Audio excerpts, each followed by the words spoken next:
오늘 말씀의 제목은 우리는 하나님의 복음의 통로입니다. 통로가 된다라는 것은 우리를 하나님의 뜻 가운데 우리의 삶을 만들어 가신다라는 의미이죠. 우리 창세기 1장 26절에서 27절까지의 말씀이 있는데요. 이 말씀을 우리 다 같이 한번 읽어보도록 합시다. 시작.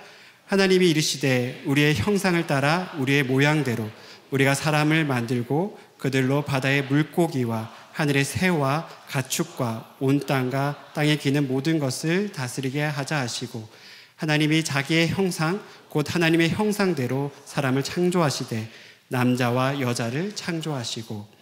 이 말씀을 좀 주목해 보면요, 하나님께서 우리를 창조하신 목적을 말씀하십니다.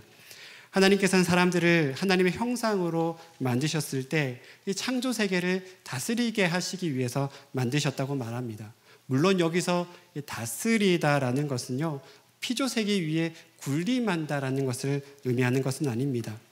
다스린다라는 것은 하나님의 대리자로서 이 땅을 잘 경영한다라는 의미입니다.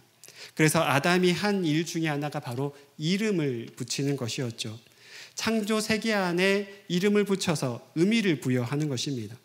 창조 세계 안에 의미를 부여하면서 그 피조물 하나하나가 어떻게 살아야 되는지 이 삶의 목적을 제시하는 역할을 아담이 했다라는 것이죠. 그리고 이것이 바로 인간을 창조한 목적입니다.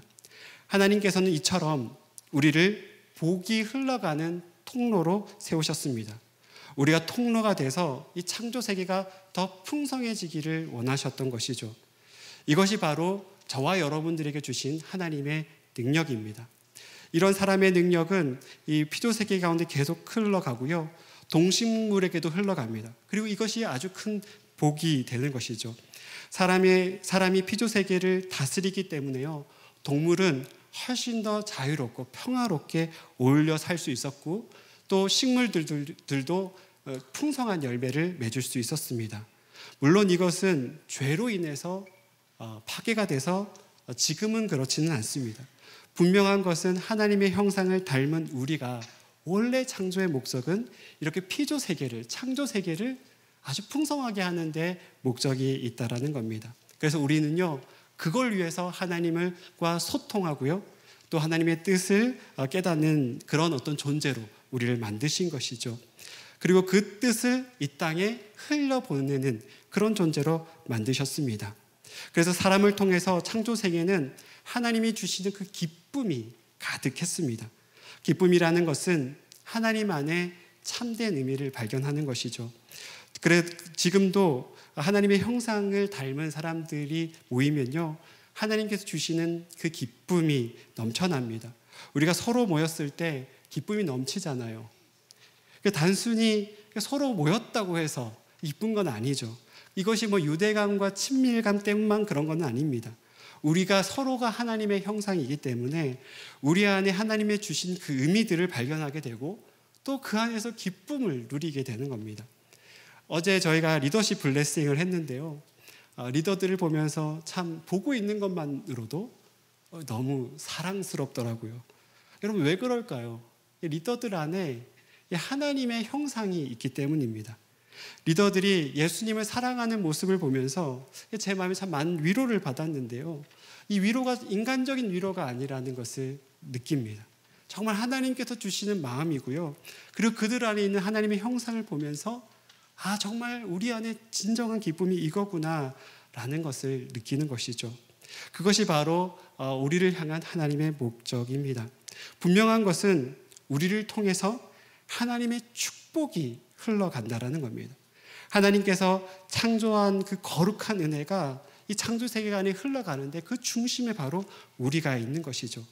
그런데 죄악으로 말미암아 그 축복의 통로가 완전히 깨뜨려집니다. 창세기 3장부터 11장은 그 역사를 보여주고 있습니다. 하나님께서는 인간의 역사 속에서 에덴이 다시 회복되기를 바라셨습니다. 다시 하나님의 축복이 믿음의 사람을 통해서 흘러가기를 바라셨던 것이죠.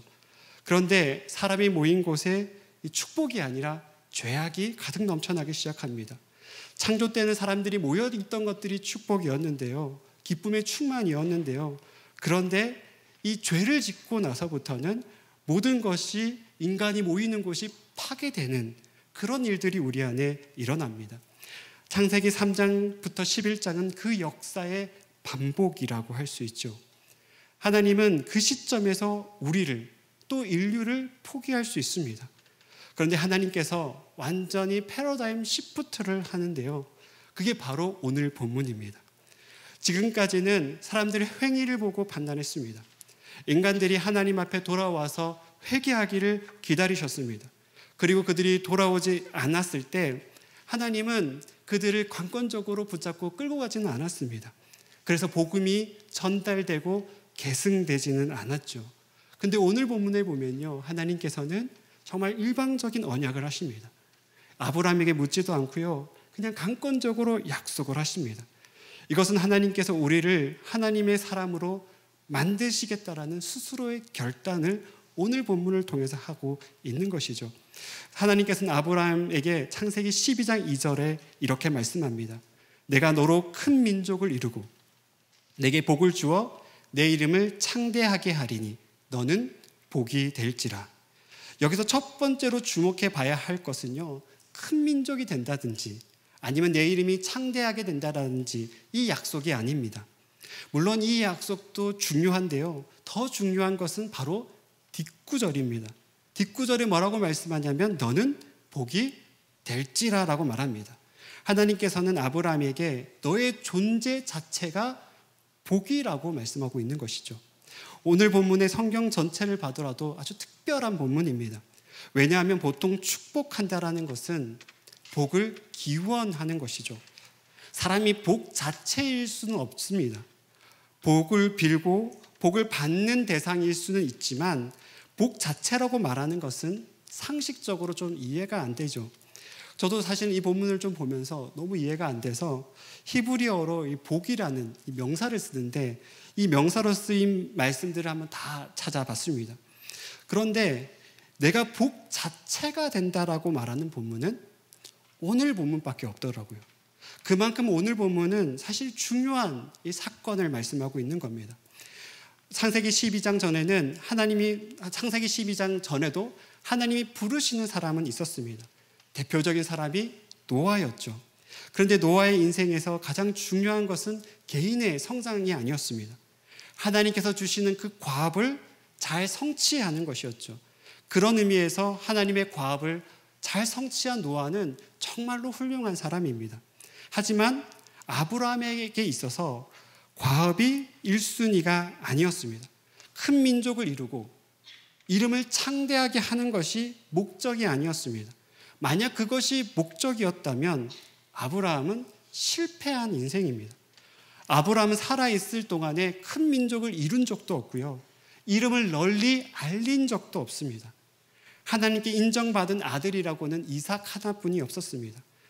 하나님께서는 아브라함에게 복이라고 선언한 것은요, 아브라함을 하나님의 부르심에 합당한 존재로 만들어 가시겠다라는 의미입니다. 절대로 아브라함을 떠나지 않고 축복의 통로가 될 수 있도록, 그런 존재가 될 수 있도록 만들어 가시겠다라는 하나님의 선언이신 것이죠. 그래서 하나님은 스스로에게 언약을 하십니다. 마치 자기 선포인 것처럼 아브라함은 복 자체인 존재라고 언약을 하고 있는 것이죠. 이것은 예수님께서 우리를 제자로 부르신 것과 좀 비슷한 원리입니다. 예수님은 우리의 의사와 상관없이 제자로 불러주십니다. 우리의 조건, 우리의 능력, 우리의 환경, 이런 것들을 보지 않습니다. 대신 제자로 선포합니다. 그리고 제자에 걸맞는 사람이 되도록 우리를 평생 AS 해가시고 만들어 가시는 것이죠. 그러기에 우리를 향한 예수님의 계획은 절대 실패가 없습니다. 왜냐하면 먼저 제자로 불러주신 것도 예수님이시고, 만들어 가시는 것도 예수님이시고, 그리고 우리를 떠나지 않는 것도 예수님이기 때문입니다. 여러분, 만약 우리가 제자로 살아가는 그 삶에 실패한다면 여러분, 그때가 언제일까요? 내가 연약해서 넘어질 때, 혹은 우리가 방황할 때? 아닙니다. 우리가 제자로 실패할 때는 예수님이 우리의 삶에서 떠날 때입니다. 근데 마태복음 28장 20절, 우리가 너무나 잘 아는 말씀처럼 내가 세상 끝날까지 너희와 항상 함께 있으리라라고 예수님께서 말씀하십니다.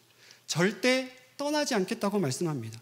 평생 우리를 AS 해가시며 반드시 예수님이 원하시는 제자로 우리를 세우시겠다고 약속하고 있는 말씀이 바로 마태복음 28장 20절 말씀이시죠. 우리는 제자로서 실패한 인생을 살고 싶어도 그럴 수가 없습니다. 여러분, 그것이 바로 십자가 복음의 능력이죠. 그것은 아브라함도 마찬가지입니다. 하나님께서 아브라함에게 너는 복 그 자체야, 이렇게 말씀합니다. 이 말의 의미는 아브라함에게 어떤 일이 있다 할지라도 절대로 아브라함을 떠나지 않겠다라는 하나님의 선포라는 겁니다. 아브라함의 상태, 아브라함의 상황, 아브라함의 행동, 그런 거 상관없습니다. 영원히 그를 떠나지 않겠다라는 선언이 바로 창세기 12장 2절 말씀입니다. 여러분, 이것보다 더 큰 축복이 성경에서는 없습니다. 제 복이라는 단어를 다 찾아봤지만 복을 주는 건지 복을 자체가 된다는 말씀이 없더라고요. 여러분, 아브라함의 인생을 가만히 살펴보면요, 그의 인생은 실수투성이었고 또 평범한 인생 그 자체였습니다. 창세기 12장부터 23장까지 읽어보면요, 아브라함은 여러 번 실수를 했을 뿐만 아니라 가끔 하나님의 뜻에 반기를 들기도 했습니다. 하지만 그 순간에도 하나님께서는 아브라함과 함께 하셨습니다. 로마서 4장 7절 8절은 시편 32전 2편 1절을 인용한 건데요, 이렇게 말씀하고 있습니다. 불법이 사함을 받고 죄가 가리워짐을 받는 사람은 복이 있고 주께서 그 죄를 인정하지 아니하실 사람은 복이 있도다 함과 같으니라. 다윗이 고백했던 것처럼 죄가 가리움을 받는 사람이 진짜 복을 받는 사람이다라고 말합니다. 그 말은 죄를 지어도 된다는 의미가 아니죠. 그럼 무슨 말입니까? 죄를 지어도 하나님께서 그 죄 때문에 그 사람을 떠나지 않는 사람, 그 사람이 복이 있다라고 말합니다. 왜 떠나지 않을까요? 하나님께서 그 사람을 복 자체로 불러주셨기 때문입니다. 여러분, 우리는 인과율이 다스리는 세계 속에 살고 있습니다. 결과는 그 원인이 있죠. 우리는 어떤 것을 잘하면 칭찬을 받고요, 그러지 못하면 부정적인 피드백을 받습니다. 가정에서부터 초중고등학교를 졸업하면서까지 철저하게 저희들은 인과율에 길들여집니다. 저도 생각해보면 부모님께 칭찬을 받으려고 참 착한 아이로 자랐던 것 같습니다. 내가 착해야지 철저하게 보상을 받을 수 있는 그런 과정 속에 저는 살았습니다. 그래서 부모님한테 착한 아이가 돼야 나는 좋은 보상을 받는구나 라는 것이 제 무의식 깊숙한 곳에 심겨져 있더라고요. 이것이 바로 세상의 법칙입니다. 그래서 하나님과 우리 관계에도 그런 원인과 결과로 생각하는 경향이 있습니다. 나의 존재를 복 자체로 불러주셨는데 행동에 대한 결과로 하나님이 우리의 인생을 판단하실 것이라 생각하는 경향이 있다는 것이죠. 내가 하나님 앞에 복 자체인 것이 잘 믿겨지지 않는 겁니다. 하나님께서는 세상의 방법과 원칙으로 우리를 부르지 않습니다. 하나님께서는 아무런 이유 없이 우리를 복음의 통로로 불러주십니다. 하나님께서는 나를 불러주신 데는 이유가 있다고 우리는 믿을 수 있습니다. 근데 사실 따지고 보면 아무런 이유가 없습니다. 아무런 조건 없이 우리 존재 자체를 복이라고 말씀하고 있는 겁니다. 그래서 영원히 우리를 떠나지 않겠다라고 말씀하시는 것이죠. 여러분, 이 명백한 사실을 믿는 여러분들이 되시기를 진심으로 축복합니다. 우리가 음침한 사막의 골짜기를 닫는다 할지라도 하나님께서는 여러분의 지팡이와 막대기가 되어주실 것이라는 것을 믿으시길 바랍니다. 우리 그런 의미에서 우리 옆 사람에게 이렇게 인사해 볼까요? 이렇게 격려해 봤으면 좋겠습니다. 하나님께서는 너 자체를 복으로 여기셔. 네. 친하지 않는 사람은 안 하셔도 상관없습니다. 여러분, 정말 여러분들 자체를 하나님께서는 복으로 여기십니다. 존재 자체를 그렇게 여기신다는 것이죠. 그렇다면 왜 하나님께서 아브라함에게 너의 존재 자체가 복이라고 축복해 주신 것일까요? 그 이유는 바로 3절에 나오는데요. 우리 3절 말씀을 다 같이 읽어보도록 합시다. 시작. 너를 축복하는 자에게는 내가 복을 내리고 너를 저주하는 자에게는 내가 저주하리니 땅의 모든 족속이 너로 말미암아 복을 얻을 것이라 하신지라. 아멘. 하나님께서는 아브라함에게 하나님의 축복을 전하는 통로로 불러주시죠. 즉 사명을 주십니다. 하나님께서는 아브라함을 하나님의 대리자로 이 땅에 세우십니다. 하나님께서는 아브라함이란 한 사람을 통해서 하나님이 어떠한 분이신지를 알게 하길 원하셨습니다. 그러기 위해서 아브라함은 그 자체가 복이 되어야 합니다. 즉 복음의 통로가 되어야 하는 것이죠. 그런데 창세기를 읽다 보면 아브라함이 복음의 통로가 될 자격이 없다라는 것을 느끼는 순간들이 있습니다. 여러분 창세기 12장 바로 밑에 보면요, 이런 장면이 나오죠. 자신의 아내 사레를 누이라고 속이고 이집트 왕인 바로에게 보냅니다. 자신의 생명을 보존하기 위해서라고 하지만 그 모습이 읽다 보면 참 한심하다고 느끼죠. 그리고 이런 모습은 하나님이 원하시는 모습이 절대 아니라는 것은 성경이 분명히 밝힙니다. 사례를 통해서 큰 민족을 이루겠다고 말씀하시는데 그 사례를 바로에게 보내면 그 언약을 어떻게 지킬 수 있겠습니까? 하지만 아브라함은 하나님 앞에 큰 실수를 합니다. 그런데요, 하나님께서는 이 실수를 통해서라도 하나님이 어떠한 분이신지를 만방에 알립니다. 창세기 12장 말씀에 보면요, 하나님께서 직접 큰 재앙을 바로에게 내리시죠. 아브라함은 아내 사례를 지켜주지 못했지만 하나님께서는 아내 사례를 지키십니다. 그리고 아브라함의 실수를 통해서 하나님이 얼마나 크신 분이신지를 이집트 전체에 알리는 그 사건이 바로 뒤에 나옵니다. 여러분 그것은 사도 바울도 마찬가지죠. 그럼 사도 바울이야말로 자기 열심이 정말 많았던 사람입니다. 그는 유대인 중에 유대인이 되고 싶었습니다. 그래서 바울은 최소한 3개의 언어를 구사하는 사람이었습니다. 당시에 유대인이 썼던 아람어를 썼고요. 그리고 그리스 말이었던 헬라어를 아주 능숙하게 구사할 줄 알았습니다. 그뿐만 아니라 예루살렘으로 유학을 가서 당시의 사어였던 히브리어까지 배웁니다. 아마도 그는 최고의 랍비가 되는 것이 그의 인생의 목적이었을 겁니다. 그 열정이 과해서 예수를 믿는 사람까지 핍박하고 죽이는 데까지 이 사도 바울은 그 역할을 감당했습니다. 그런데 하나님께서는 그런 잘못된 열정을 하나님의 복음의 통로로 사용하십니다. 바울은 유대 문화와 헬라 문화를 잘 알고 있었던 거의 유일한 사도였습니다. 그래서 바울을 통해서 바울을 회심시키시고 세계 성교의 문을 여는 역할로 바울을 선택하십니다. 아무런 자격이 없는 바울을 예수님의 제자로 불러주시고 복음의 전달자로 사용하는 것이죠. 그것은 우리도 마찬가지입니다. 여러분 우리도 참 이기적으로 살 때가 많잖아요. 나를 위해서 기도하고 또 위로를 받기 위해서 예배를 드릴 때도 있습니다. 하나님을 위해 산다고 하지만 실상은 하나님을 이용하려고 할 때가 더 많죠. 그런데 그런 우리를 예수님께서는 제자로 불러주십니다. 그리고 그 시점부터 우리를 예수님의 제자답게 만들어 가시고 복음의 통로로 사용하십니다. 최근에 고3 학생들이 수능 점수를 받고 대학 입시 원서 접수를 하고 있는 걸로 알고 있습니다. 저는 수능을 완전히 폭망했던 사람 중에 한 명입니다. 지금 생각해보면 그 점수가 제 실력인데 그때는 그것을 폭망이라고 생각했습니다. 그래서 하나님을 원망하는 마음으로 공대를 지원했습니다. 공돌이가 돼서 그냥 좋은 직장에 취직하겠다고 마음을 먹었습니다. 원래 제가 가지고 있었던 비전과 완전히 다른 방향으로 선택했습니다. 내 인생에서 하나님을 잠시 지워버리고 싶었던 마음들이 그 순간 있었습니다. 그런데 그 공대에서 저를 지도해 주신 순장님을 만나게 됐습니다. 그리고 그 순장님을 통해서 선교단체에 들어가게 됐고요.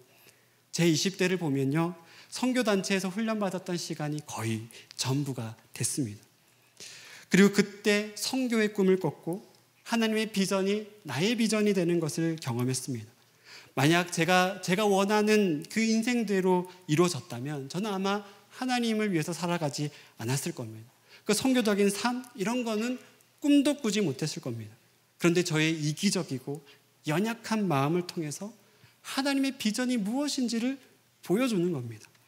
제 인생을 보면요, 하나님이 나를 붙잡아서 하나님의 복음의 통로로 강권적으로 이끌어 가시는 것을 느낍니다. 저에게는 그럴 의지가 없습니다. 근데 하나님께서 저를 질질 끌어서 어떻게든 하나님의 복음의 통로가 되는 사람으로 만들어 가시는 것을 느낍니다. 그렇기 때문에 이 자리에서 여러분과 이렇게 말씀을 나누고 있는 것이죠. 여러분, 이것은 저만의 이야기가 아니라고 믿습니다. 사실 우리가 처음 예수님을 믿을 때 나를 위해서 믿지 않아요. 저는 그것도 처음 마찬가지였습니다. 저는 가정이 너무 이게 싫어서 뛰쳐나와서 사실 처음 갔던 곳이 교회였습니다. 가정이 싫어서 간 곳이 교회였는데 그 교회에서 예수님을 만난 겁니다. 여러분, 우리의 연약함을 통해서 예수님은 우리를 만나 주십니다. 그리고 새로운 세계를 보여주시고, 그리고 주님의 꿈이 우리의 꿈이 되도록, 또 우리는 그럴 수 없는 존재이지만 우리가 제자의 삶을 살아갈 수 있도록 우리를 만들어 가신다는 겁니다. 사랑하는 청년 또 성도 여러분, 하나님께서는 반드시 여러분들을 통해서 복음의 통로로 사용하실 것이라고 저는 믿습니다. 여러분들을 통해서 예수님이 어떤 분이신지 알게 되고요, 열방이 주님께 돌아오는 역사를 보게 될 것입니다. 저희 교회에서 파송한 선교사님 중에서는요, 저희 성도님들이 참 많이 계시죠. 오늘 장지의 이전수 선교사님도 마찬가지입니다. 어쩌면 정말 지극히 평범하게 살아가는 그들을 불러주셔서 하나님의 선교 사역을 하는 것으로 쓰여주시는 것이죠. 그런데 그들이 열방에 나가 복음의 통로가 될 수 있었던 이유가 무엇일까요? 다른 이유는 없습니다. 하나님께서 그렇게 하신 것이죠. 하나님께서 그들을 복된 존재로 부르셨고 또 복음의 통로로 사용하신 겁니다. 여러분, 하나님께서는 여러분 또한 복음의 통로로 사용하시길 원합니다. 열방에 복음을 전하는 도구로 여러분들을 사용해 가시길 원합니다. 그것을 세상이 알아주지 않는다 하더라도, 세상이 뭐라고 하더라도 하나님께서는 우리를 복음의 통로라고 말씀하고 있는 것이죠. 오늘 이 시간은 그런 하나님 앞에 우리가 찬양하고요, 또 그런 삶을 살아가고 있는 선교사님과 우리 서로를 좀 축복하는 시간을 가졌으면 좋겠습니다. 특별히 오늘 이 예배 때 선교사님이 같이 예배를 드리고 있잖아요. 이제 화면에는 보이지 않지만 우리 선교사님을 정말로 진심으로 축복하는 마음으로, 또 복음의 통로를 불러주신 옆 사람을 진정으로 축복하는 마음으로 손을 뻗어서 축복하며 또 결단하는 시간은 가지도록 하겠습니다.